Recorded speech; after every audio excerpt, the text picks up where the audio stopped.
DNA TV మన రాష్ట్రం మన channel. Dancer also, speaker also. Come on. సాధ్యమైనంత సమయపాలన చేస్తాను. ఇరు తెలుగు రాష్ట్రాల మనసులతో బీటముడి పడిపోయిన ఇరుముడి సినిమా విజయోత్సవానికి విచ్చేసిన ప్రతి ఒక్కరికి నా వినయపూర్వకమైన నమస్కారాలు.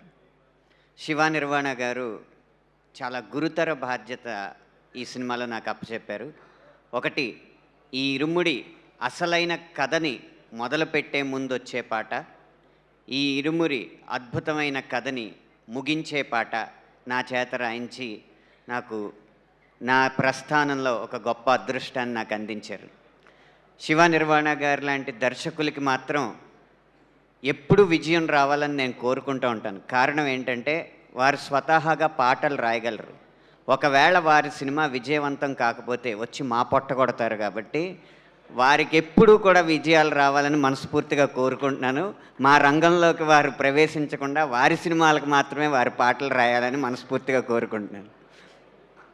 ఇక ఒక క్రికెట్ కామెంటరీలో టెండూల్కర్ గురించి గవాస్కర్ గారు మాట్లాడుతున్నారు. పక్కన కామెంటేటర్ ఇప్పుడు టెండూల్కర్ ఫామ్లో లేడు, ఎలా అంటే form is temporary, class is permanent అన్నారు. కానీ రవితేజ గారి విషయంలో form is temporary, mass is permanent. అందుకనే మళ్ళీ మళ్ళీ ఇలాంటి విజయాలు ఆయన అందుకోగలరు. ఇక చివరిగా అందరికీ అర్థం కాని రహస్యం, మైత్రి మూవీస్కే ఎందుకు ఇన్ని విజయాలని.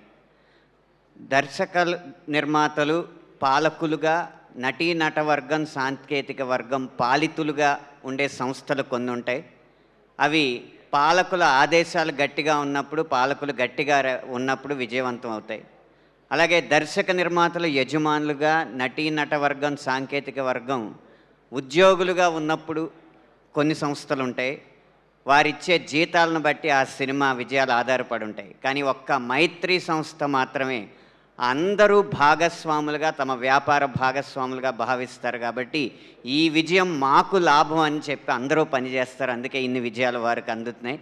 అలాంటి గొప్ప సంస్కృతిని ఈ పరిశ్రమకు పరిచయం చేసినందుకు మీ విజయాలు వెనక ఉన్న ఈ వినయానికి మనస్ఫూర్తిగా నమస్కరిస్తూ ముగిస్తున్నాను. సమయపాలన పావించానని భావిస్తున్నాను. Thank you so much Anant గారు. ఇలానే మీరు ఎన్నో అద్భుతమైన పాటలు మాకు అందించాలని మనస్ఫూర్తిగా కోరుకుంటూ మా వైజాగ్ డిస్ట్రిక్ట్